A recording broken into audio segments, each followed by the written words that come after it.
retour sur le plateau de ce midi, Docteur Philo. Je vais rectifier quelque chose. Hein. Je dis ça permet aux beaux-parents, pas mes beaux-parents. Je sais qu'ils me suivent. C'est pas vous. Vous pouvez venir chez moi. Vous avez compris? Tu réfléchis, hein? Ah voilà. Tu vas assurer tes arrières. Mais ma vie avec les chiens, vous savez que depuis le village, nos parents, quand ils vont au champ, ils ont toujours un petit chien qui les accompagne. Voilà, même s'ils n'ont pas l'intention de chasser, ben, c'est de façon habituelle, ils sont déjà habitués à ça. Et donc le chien les accompagne chaque fois. Et donc ce compagnon de tous les jours au village, là, bon, on est habitué à ça. Et puis nos parents aiment bien ça. Mais pourquoi aujourd'hui le chien est assimilé à tout ce qui est négatif? Voilà. J'ai une faim de chien. J'ai une colère de chien. Philo. Oui, mais non, mais c'est Philo. Oui. Une colère de chien? Oui. C'est l'excès même de la colère. Même quelqu'un me baille fort, mais il dit j'ai une baille de chien. Tout ça là. Non, mais vous n'avez pas remarqué, quand le temps est menaçant, quand le temps est vilain, on dit il fait un temps de chien. Vrai ou faux? Vrai. Pourquoi on ne dit pas il fait un temps de lapin? Moi, je ne comprends pas. Parce que pourquoi on ne dit pas il fait un temps de philo? Un temps de philo, non, pardon. Attention là, parce qu'un temps de philo là, c'est quand le temps est bien Là, chic là. ah, d'accord. Voilà, le temps de philo. D'ailleurs même ça existe. Ça existe? Oh ouais, ça existe, il fait un temps de philo. Ouais, là,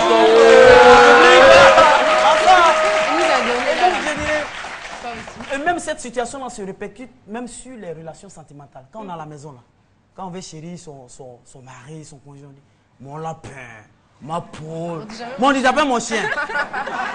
Vrai ou faux? Oiseau vacances. Tata Naomi, quand elle a, comment elle appelle ces trucs là derrière elle, là, ces mascottes là. Souvent même quand elle est là, quand elle dit avec les compliments du sponsor, mon chien vous accompagne. Quel chien, Et donc, pourquoi cet acharnement de façon négative sur les chiens? Pourquoi? La question reste posée. Alors qu'il y a certaines personnes qui vivent avec les chiens. Tel est le thème de notre jour aujourd'hui. Merci beaucoup, Docteur Philo, qu'on applaudit très fort.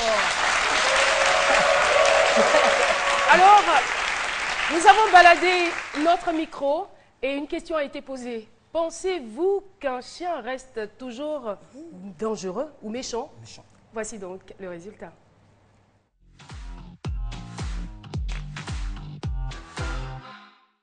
L'animal, il y a l'instinct animal qui est en lui et qui, quand le jour, cet instinct se réveille, c'est là qu'on voit qu'un chien, même s'il est dans une maison pendant une année, ça peut arriver qu'il morde quelqu'un dans la maison.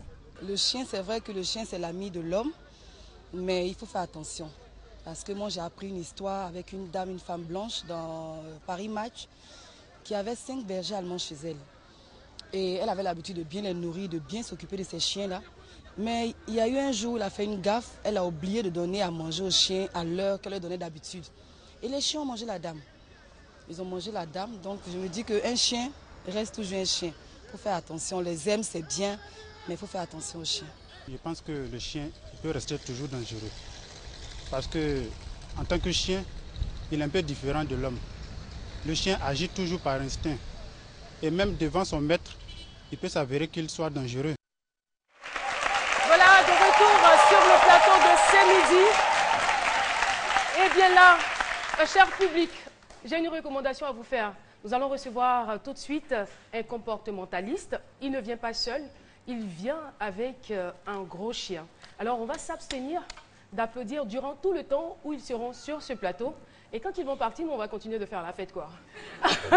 Voilà, nous accueillons maintenant, n'applaudissez pas s'il vous plaît, Monsieur Angamon Arsène. Monsieur Angamon Arsène est comportementaliste, je le rappelle. Voilà. T'es gentil, hein? Merci.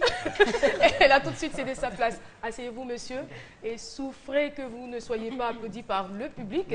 Mais ça ne montre pas qu'on vous aime. Hein. Qu'on ne vous aime pas, on vous aime. Mais on va s'abstenir de le faire à cause de votre joli compagnon là. Je peux le voir? Assieds-toi. Comment est-ce qu'il s'appelle? Il s'appelle Jaffa. Pardon? Jaffa. Jaffa. Ouais. Très joli comme nom. Franchement. Ah non, c'est pas possible. Jaffa? D'accord. Jaffa. Alors, vous l'avez bien attrapé? Non, il n'y a pas de problème. D'accord. Philo? Non, mais c'est le nom de Jaffa est là. Jaffa, c'est en malais, ça veut dire trahison. Hein. Jaffa, Ah, d'accord. Autant pour moi. C'est Jaffa. Jaffa, c'est ça? Oui, Jaffa. Alors, vous êtes comportementaliste. Oui. Habituellement, on entend dresseur de chiens. Il y a une différence entre le comportementaliste et le dresseur de chiens? Bon, il y a une très grande différence. Hein. Une très grande différence. D'accord. Parce que le comportementaliste, c'est celui qui étudie et travaille le comportement du chien. Et le dresseur d'animal, c'est celui qui donne, c'est-à-dire il enseigne une tâche au chien. Alors, le dresseur, il enseigne une tâche au chien. Par exemple, un dresseur peut enseigner à son chien à monter la garde. Il peut enseigner à son chien l'assistance. Il peut enseigner à son chien à s'asseoir, comme je le dis actuellement, assis.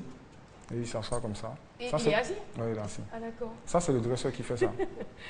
Voilà, ça, c'est le dresseur qui fait ça. Maintenant, le comportementaliste, c'est celui qui donne une personnalité au chien. Par exemple, vous voyez, ça, c'est un Rottweiler.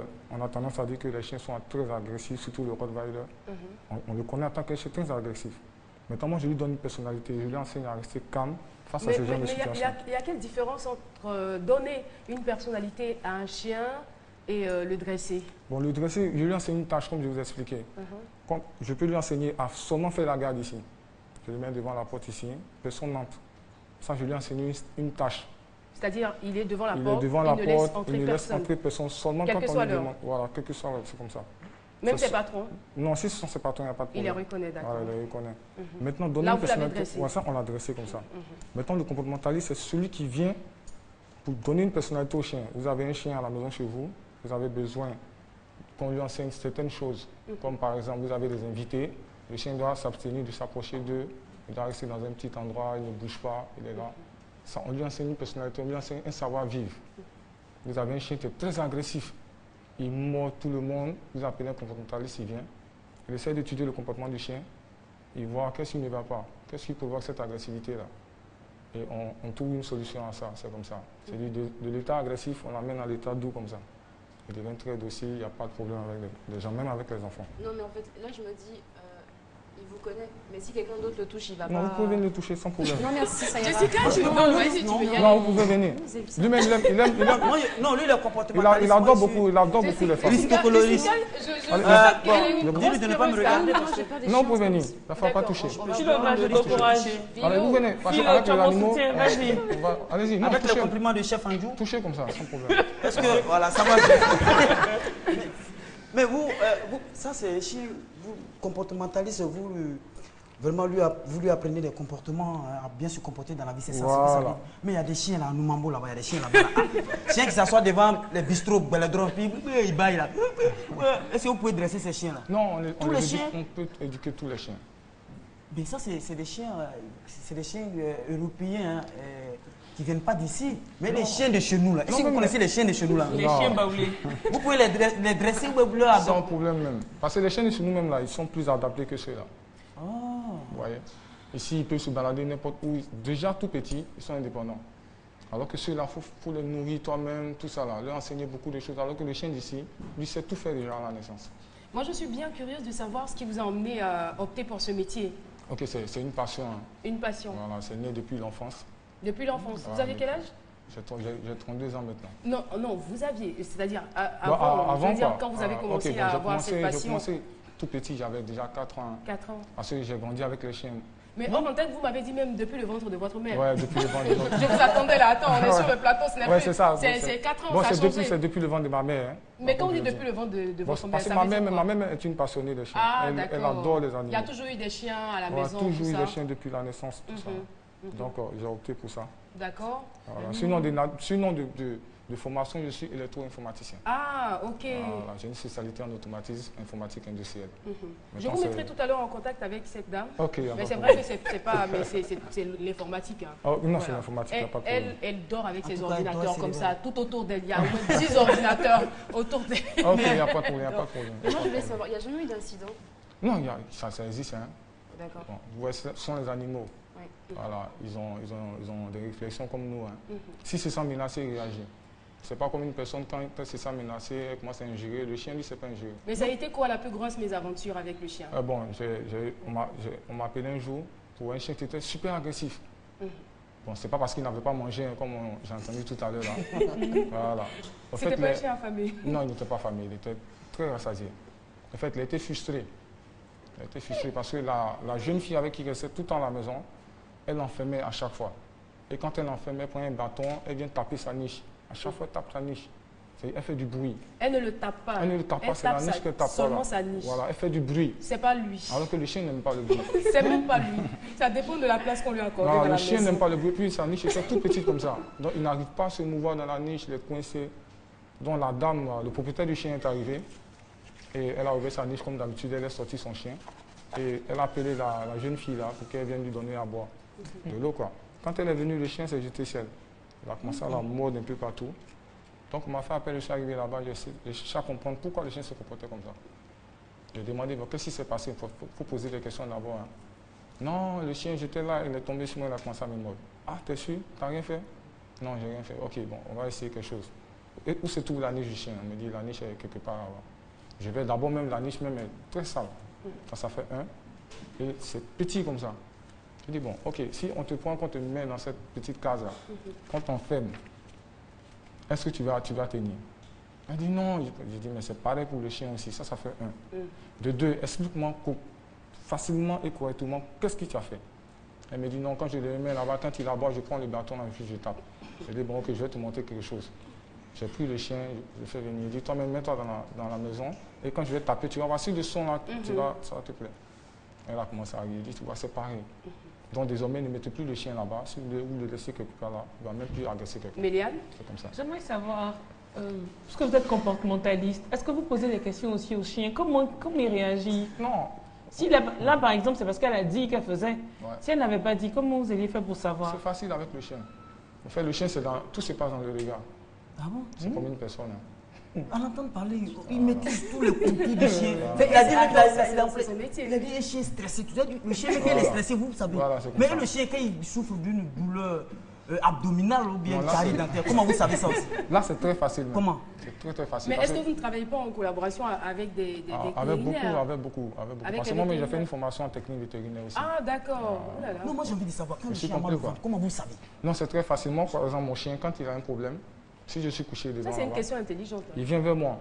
Il vient tranquillement vers moi. Il vient vers moi, il va poser la tête sur le ventre. Ah bon? Il montre des signes qu'il n'a pas l'habitude de faire. Quoi. Et moi, à travers son regard, je constate, je comprends automatiquement qu'il y a un problème. Donc, je vais palper pour voir qu'est-ce qui se passe. Au niveau des yeux, la langue, les babines, tout ça là. Quand il y a un problème, je sais. Vous avez une petite amie? Oui. Ou bien plusieurs? Non, j'ai une seule fois. Si vous devez faire le choix ouais. entre votre petite amie et le chien, ah bon, ça, c'est pas des questions à poser. Hein. vous avez fait le choix? Dites-nous. Bon, j'aimerais même pas qu'elle nous pose cette question-là, parce que si elle est faite, c'est si elle dit non, ton chien, franchement, je suis fatiguée. Tu choisis ton chien ou tu me choisis. Bon, ça, tu ne te débarrasses pas de ton chien, mange pas. Ça sera difficile pour moi. Mon chien est mieux. Si elle n'en paie pas pour mal. Si elle n'en paie pas pour mal. Ouais, c'est ça. En fait, c'est l'ami fidèle, quoi. C'est l'ami fidèle. Si on ne fout pas SMS dans le téléphone. C'est l'ami fidèle. Si elle veut, on fait chambre à part, il n'y a pas de problème. Mais dit que je fais partie de mon chien, ça... Vous dormez avec parce que le chien dort dans la même chambre. Il dort avec moi. Ils sont juste en 4 chiens à la maison. Vraiment, ma chérie, tu es courageuse. Chien est mieux. Chien n'a pas de belle famille, tout ça là. Alors, qu'est-ce que vous voulez dire aux téléspectateurs par rapport aux animaux, pour ceux surtout qui n'ont même pas les moyens de vous approcher pour dresser leur chien, pour leur donner une personnalité? Qu'est-ce que vous avez à leur dire? Bon, c'est pas grande chose. Hein. Tout le monde peut avoir un chien chez soi à la maison. Le chien, c'est comme un enfant. Il faut en prendre soin seulement, c'est tout. On peut soi-même dresser son chien. Quand vous n'avez pas les moyens, vous appelez soit un comportementaliste, comme moi, comme ça. Je vous explique comment... Quand vous avez les moyens ou quand vous n'avez pas les moyens? Même si vous n'avez pas de moyens. Même si vous n'avez pas de moyens, d'accord. Voilà, souvent, c'est gratuit. C'est gratuit, je fais c'est gentil, ça. Voilà. Vraiment, c'est vous m'appelez, vous me dites, bon, j'ai un chien à la maison, j'aimerais bien l'éduquer. Comment ça se passe? Moi, je vous enseigne comment vous devez éduquer votre chien. Avec des différents paramètres, de l'étape du chiot jusqu'à l'étape adulte comme ça. Quelle éducation il faut lui donner, qu'est-ce qu'il ne faut pas faire, qu'est-ce qu'il faut faire, tout ça, je vous explique tout. Maintenant, si vous voulez la pratique, là, c'est un peu chose. Voilà, ça, c'est à part. Merci beaucoup, monsieur Arsène Angamano. On ne va pas applaudir. Non, vous pouvez applaudir, il n'y a pas de problème. Merci d'être venu. Okay. On va vous dire au revoir. Ok, c'est gentil. On va vous raccompagner avec votre chien. Qui va le raccompagner? Philo, tu peux pas faire une photo avec le chien? Non, mais vous pouvez me raccompagner sans problème. Ok, merci beaucoup. Ok, c'est gentil. On a un autre invité à recevoir, mais on attend que vous Ok. éloignés Philo, va faire avec une photo, votre va faire ami, une votre photo. meilleur ami. Ouais, ça c'est mon meilleur ami. L'appel a attendu. Merci en tout cas d'être passé. Ok, Pour alors. le Au revoir, monsieur Arsène. Alors, attends, ils ne sont pas encore partis. Hein. Ils sont encore là. D'accord. Ok. Ils peuvent applaudir maintenant. On peut se lâcher là. C'est midi, se poursuit. Eh bien, nous avons une surprise. Un invité de taille, un invité de marque qui a tenu, qui regarde midi, qui regarde C'est midi. Ah, c'est la première fois. Hein. Depuis que ça a commencé, c'est la première fois. Au point. Au point.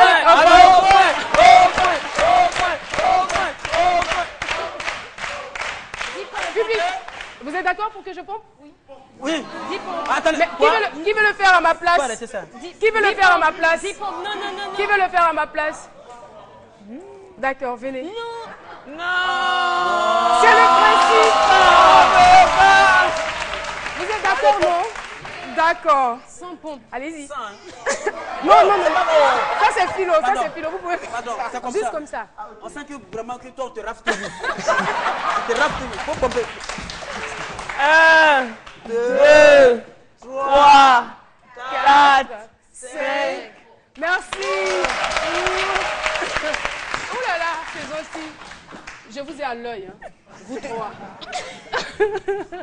Alors, comme je le disais, nous avons un invité de marque, un invité de taille. C'est un animateur de talent.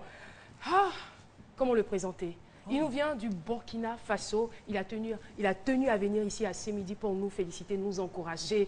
Accueillons, s'il vous plaît, mesdames et messieurs, Monsieur Alpha Ouedraogo.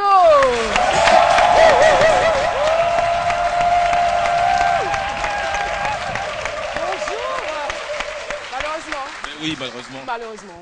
J'ai constaté que... Approchez, s'il vous plaît. Oui, j'ai constaté qu'on ne se salue plus par ici. On peut faire ça?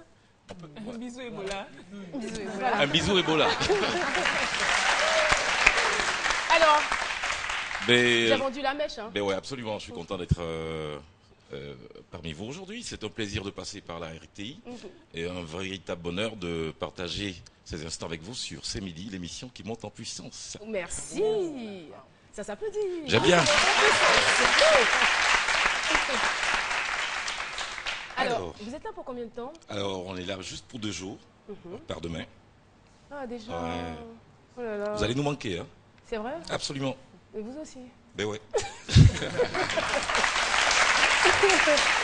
Un petit mot, on va dire, à toute la communauté burkinabé vivant en Côte d'Ivoire. Ben oui, on va leur dire bonjour.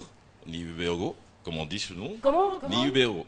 Numéro. Mais non, ça c'est trop choquant, de façon locale. Ibero, voilà. Libergo. C'est toujours C'est trop Libergo, c'est ça? Non. Approchez, s'il vous plaît, pardon. Vous allez me mettre dans des problèmes. Non. Mais c'est notre intention. Alors, Niubero. Nibero. Voilà, c'est bien Est-ce que dit c'est pas tout ce maintenant. que vous comprenez Alors par non, hasard? assez quand même. Faites une phrase. Qu'est-ce que vous voulez savoir? Je suis très contente d'être à C'est Midi. Je fais un coucou à tous les Burkinabés. Puis la apostrophe de C, là, on veut bien entendre ça. Ça va chauffer, ça c'est une colle. On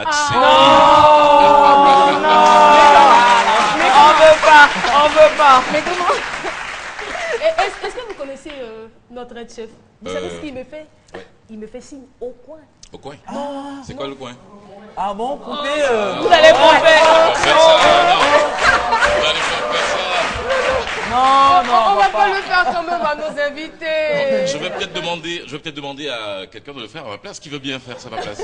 Ah, tout le monde va garder une idée. En tout cas, merci beaucoup d'être venu. Mais c'est un plaisir d'être parmi vous. Voilà. Merci. Et puis, sachez qu'on vous suit depuis le Burkina, on apprécie fort bien le professionnalisme avec lequel vous réalisez cette émission. Merci beaucoup Voilà. et merci à toute la Merci. RTI. Merci. À bientôt. Merci d'être venu, au revoir.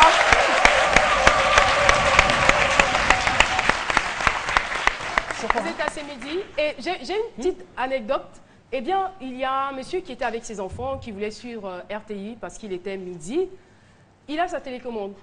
Il zappe parce qu'il se croit sur, je ne dirais pas le nom de la chaîne, sur une grande chaîne internationale. Donc, il essaie de zapper. Mais attends, mais pourquoi la RTI ne passe pas aujourd'hui? Les enfants lui disent, il suivait Ce Midi en fait. Les enfants lui disent, ah, mais papa, on est sur la RTI. Et il était étonné, franchement, quoi, la RTI est bonne.